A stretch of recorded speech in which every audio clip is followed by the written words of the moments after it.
వచ్చావా రాక్షసి?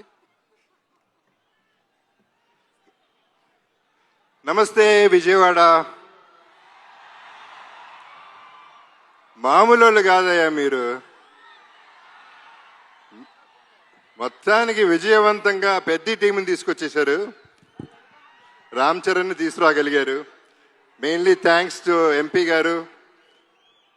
ఇంత షార్ట్ టైంలో ఇంత చాలా బాగా ఆర్గనైజ్ చేసినందుకు we are very very happy. 1962 Benz circle దగ్గర సరోజినీదేవి హాస్పిటల్లో నేను పుట్టాను. అప్పుడు పెజవాడ. సో బెంజ్ సర్కిల్ నాకు బాగా తెలిసి అప్పుడు వాకింగ్ స్ట్రీట్ అయి ఉండేది. ముంత కింద పప్పు, గవర్నర్ పేటలో ముంత కింద పప్పు ఇవన్నీ తిని ప్రతి హాలిడే ఇక్కడ ఎంజాయ్ చేసినాడిని, మీతో పెరిగినాడిని, మీతో ఉన్నాడిని, మీతో ఉండిపోయేవాడిని. నేను ఇక్కడ పుట్టింది ఎంత వాస్తవం. పెద్ది అనే సినిమా ఇండస్ట్రీకి, డిస్ట్రిబ్యూటర్స్కి, ఎగ్జిబిటర్స్కి, మాకు ఆర్టిస్టులకి, మీ అందరికీ పెద్ద దిక్కు అవుతుంది. ఇది వేరే రేంజ్కి వెళ్ళిపోయే సినిమా. అందరూ గట్టిగా ఊపిరి పీల్చుకునే టైం, అందరూ ఆకలి, అందరు దాహం తీర్చే టైం ఇది. నాకు కూడా, ఎందుకంటే నాకు మంచి క్యారెక్టర్ వచ్చి 8 ఏళ్ళు అయింది. అంటే అరవింద సమేత తర్వాత పెద్దిలో నా క్యారెక్టర్, నాకు బుచ్చిబాబు నన్ను ఎలా ఊహించాడో నాకు తెలియదు, కానీ అప్పలసూరిగా నాకు తెలిసి ఇదే నా బెస్ట్ క్యారెక్టర్ అవుతుంది. సినిమా కూడా బెస్ట్ సినిమా అవుతుంది. ఇక రామ్ చరణ్ మెగా పవర్ ఏంటో ఈ సినిమాలో చూపిస్తాడు. ఏ స్టేట్కి వెళ్ళినా, ఏ కంట్రీకి వెళ్ళినా అక్కడి నుంచి 6 కొట్టాడు. ప్రతి షాట్ సినిమాలో 6రే. మీరు క్యాచ్ పట్టుకోవాలంతే. వాళ్ళ నాన్నగారు చిరంజీవి గారితో ఒక చిన్న డిస్కషన్ జరిగింది, మెగాస్టార్ గారితో.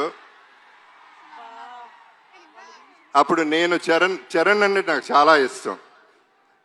నేను మాట్లాడుతూ ఎంత ఎదిగిపోయాడండి అని చెప్తా ఉంటే ఆయన ఒక మాట అన్నారు, Charan talent wise, career wise, success wise ఒక ఎత్తు అయితే మనిషిగా సక్సెస్ అయ్యాడు. ఒక మంచి మనిషిగా. ఆ మంచి మనిషి, మంచి మనసు నేను సెట్లో చూస్తూ ఉంటాను. కలిసినప్పుడల్లా ఆ చూపులో, ఆ మాట, పిలుపులో కనపడుతూ ఉంటుంది. సో తనతో ఎప్పుడైనా ఏదైనా నేను ఎప్పుడూ రెడీగానే ఉంటా. ఎందుకంటే ఆపర్చునిటీ రావటమే గొప్ప విషయం. తన మనసు గురించి చెప్పాలంటే సాయిధరం తేజ్ ఒకసారి అన్నాడు, తన ఇంట్లో వాళ్ళ పేరెంట్స్తో పాటు వాళ్ళ బాబాయ్, మన డిప్యూటీ సీఎం గారు పవన్ కళ్యాణ్ గారు, తన కజిన్స్ అందరితో చాలా ఆప్యాయంగా ఉంటాడు. చాలా సరదాగా అల్లరి చేస్తూ కలిసిమెలిసి ఉంటామని చెప్పాడు. చాలా సంతోషం.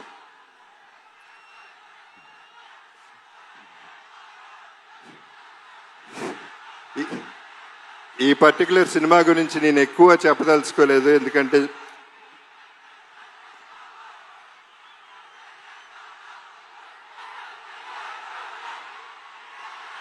ఓకే.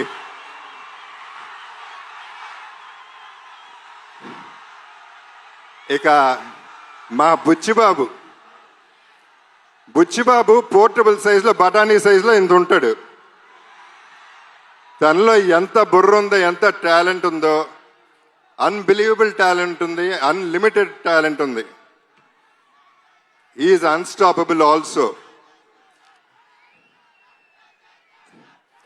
తను పోర్టబుల్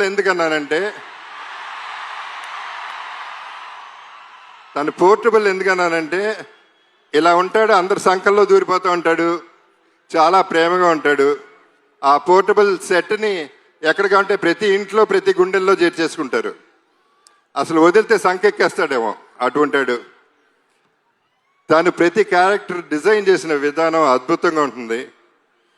మీరు చూస్తారు సినిమా, నేను ఎక్కువ చెప్పవసరం లేదు, మీ అందరికీ అన్నీ బాగా తెలుసు.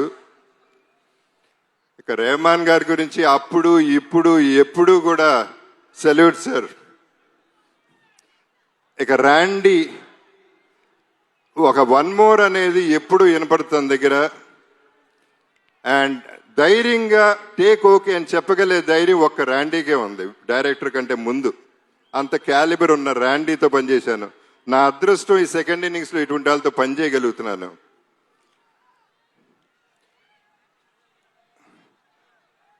జాన్వి మీలాగానే నేను ఫస్ట్ టైం ఇక్కడ కలిశాను. సినిమా చేశాం కానీ నేను కలవలేదు ఎప్పుడు. శ్రీదేవి గారు నాన్నగారు సినిమాలో చేశారు కానీ ఆవిడ తెలుసు కానీ ఈవిని కలవలేదు. కానీ శ్రీదేవి గారు ఎక్కడున్నా ఈ జర్నీ అంతా ఎంజాయ్ చేస్తూ ఉంటారు. లుకింగ్ ఎట్ జాన్వి, మనందరం ట్రైలర్ చూసాం, ఎంత బాగుందో ఎంత బాగా చేసిందో మీ అందరు చూశారు. God bless everybody. సతీష్ గారు, రామ్ చరణ్ తనకై తను ఫోన్ ఎత్తి సతీష్ గారికి ఫోన్ చేసి ఈ సినిమా మనం చేస్తున్నాం అని చెప్తే అంతకంటే అదృష్టం ఏముంటుంది. అంటే ఆయన క్యాలిబర్ ఏంటో కూడా మీకు క్లారిటీ వచ్చేసి ఉంటుంది ఈ పాటికి. ఆయన నాకు బాగా నచ్చింది ఏంటంటే ప్రొడక్షన్లో ప్రతిరోజు వచ్చారు, కూర్చున్నారు, ప్యాషనెట్గా సినిమా తీశారు. సో వీళ్ళందరితో పనిచేయటం, I'm sorry if I forgot anybody. So వీళ్ళందరితో పనిచేయటం, ఈ జర్నీ ఎంజాయ్ చేయటం అనేది నాకు ఒక అద్భుతం. నా జీవితంలో ఇదొక అద్భుతం అవుతుంది, నా బెస్ట్ ఫిల్మ్ అవుతుంది, నా బెస్ట్ క్యారెక్టర్ అవుతుంది. ఒకే ఒక డైలాగ్తో ఫినిష్ చేస్తాను.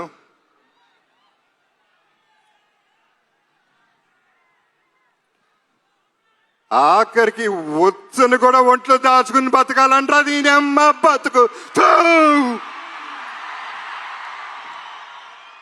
మీ Appala Suri. Thank you so much, Jagapati Babu garu. Looking forward to see